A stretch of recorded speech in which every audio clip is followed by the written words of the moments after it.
different elements of the architecture that's inside of this home.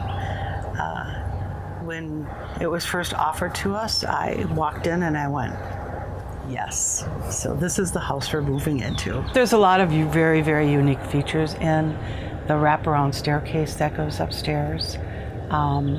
The foyer with the original fireplace that's in there, and the folding by French by doors, all just really make a real magnificent entrance into the house. And then there's really not very many homes that are left that have that dentine molding. We tried to use historical color throughout the downstairs, so again, keeping with the architectural integrity and the age of the home, tried to use those historical colors. And that green you can find in a historical palette too on the exterior. And it took me quite a while to figure out the paint colors, because one of the things you need to do is start looking at your roof and what kind of paint is going to go with your roof colors to tie everything together. Interesting. We started stripping the wallpaper, and the walls started coming with it. In this house? Yeah, they started coming with it. So we just decided that was a task for later on, and put it back up and primed it and painted it. Right.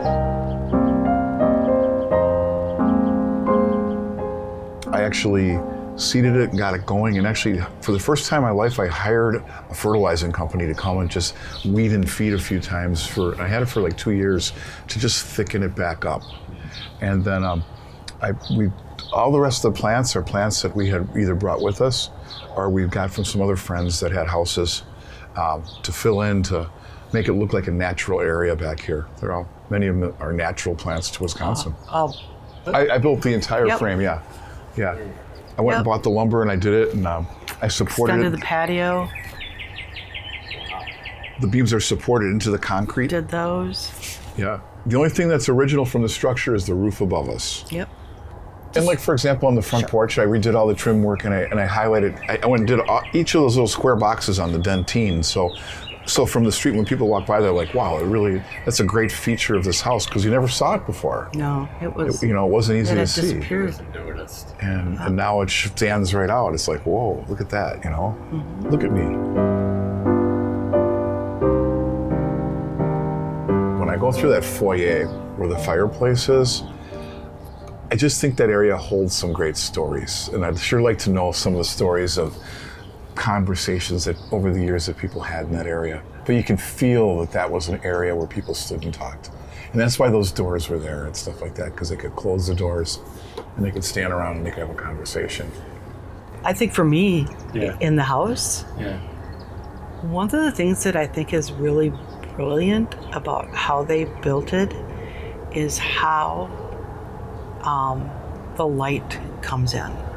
It has a lot of really big windows, and at the top of the staircase upstairs, there's this one window there, and you think, why is that window there, right? Aside for the extra light. But it's really kind of genius, because in the wintertime when the sun is low, that sun comes right in there and it just heats up that whole foyer. If you're young and you have the energy and you want to do a lot of labor, you can build up a lot of equity in your house pretty quickly. You know, because homes in Astor, they need some updating. They need some, touches done for if you're a new buyer moving into the neighborhood. But it can be done on a budget. You can do it, right? Do you think that anyone can do this? I think a lot of people can do it.